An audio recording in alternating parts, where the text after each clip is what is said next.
I'm here with Mark Seguin, the Global Marketing Manager for Sakata Seed. And Mark's going to walk us through some of the great new things that are coming from Sakata and what we can expect in the future. Thanks, Gary. SunPatiens have been a phenomenal introduction for Sakata. Been on the market now actually for 9 years, and we're continually to improve the product line and extend the color range. You're looking at here the entire assortment for 2015 for North America. Basically, SunPatiens, we've got 3 profiles. The vigorous are the original introductions that tend to be very strong in the garden. Right now, the sales are primarily at colder climates like Canada, New England, where the cold temperatures and heavy soils tend to restrict the growth. Otherwise, the SunPatiens compact line have been the primary series for North America. Very strong retail presentation and very easy to grow once the homeowner gets this in their garden. We're looking at now also expanding our spreading line. And the nice feature about the spreading is that they're more vigorous in the compact, but they like to get wider than they do tall. And so for the landscape, they fill in very quickly, and they're ideal for basket production. 5 new colors for 2015. We have the spreading shell pink, the spreading clear white, and the scarlet red. I put an asterisk next to the clear white because we've had spreading white on the market for about 4 years, but as you can see, it has a strong variegated foliage. So this would be spreading white VL, or variegated leaf, versus the clear white, which has that rich green foliage. Compact royal magenta. This replaces the old compact magenta, which tended to be the horse of the series. Better branching and really intense flower color. And then compact pink. Very strong in the garden. In fact, this was rated 2 years in a row the top garden performer. Just gets a massive pink flowers from spring right on through fall. 5 new colors.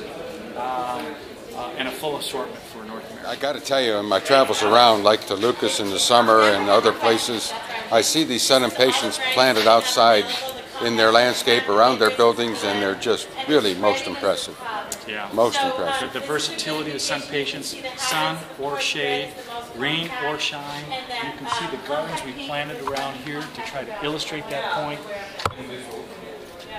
Too often, SunPatiens gets viewed as just a New Guinean patient that tolerates some sun, and it's really much more complex breeding than a New Guinean patient. And they just thrive, not tolerate, but they thrive under hot, sunny conditions. And it is a landscape dream.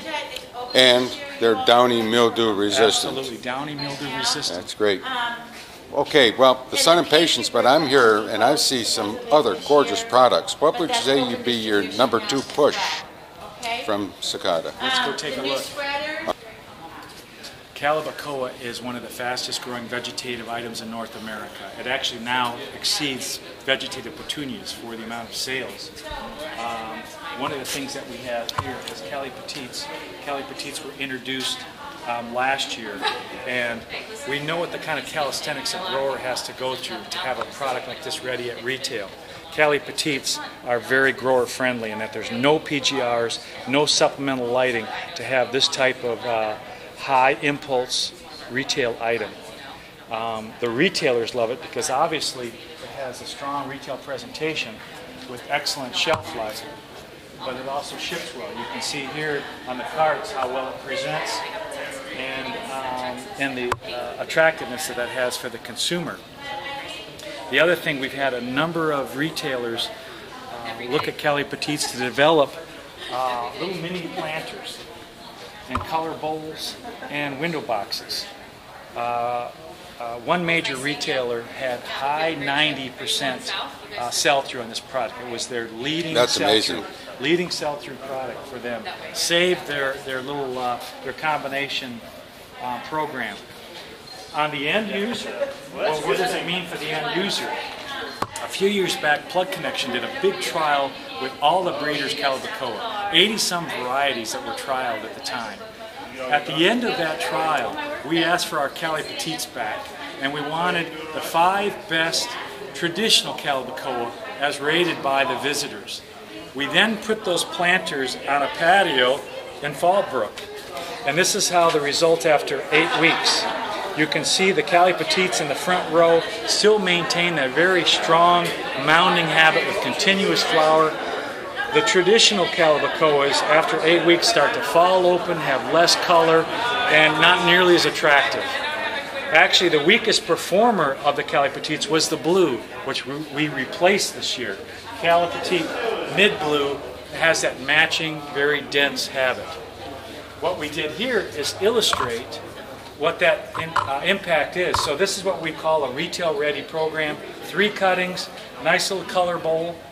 4 weeks after purchase, this is what the consumer would be looking at. Still a nice defined planter with controlled habit. And then 8 weeks after purchase, still flowering, still putting on a very impressive display. Impressive. The other exciting product Sakata is really enthusiastic about is our Petcoa, SuperCal. This is a very unique intergeneric hybrid. You've heard of interspecific hybrids, but this is a cross between Calibacoa and petunias. And so what we get as a result is an extremely weather-tolerant petunia.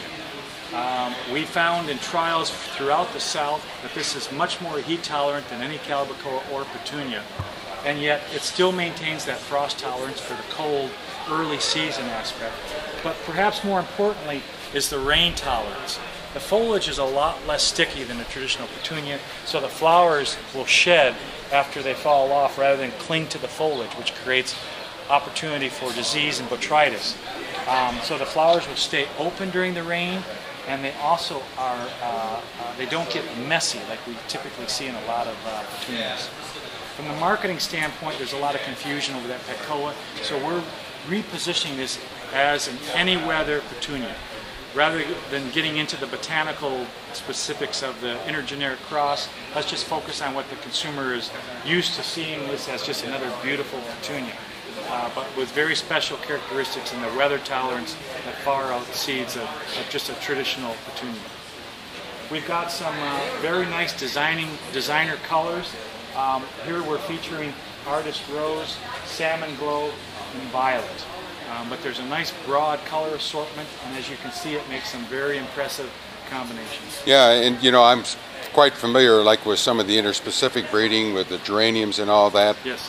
And intergenous species has to be, if not as difficult, maybe even more so. And what I find so impressive, how long have these been on the market?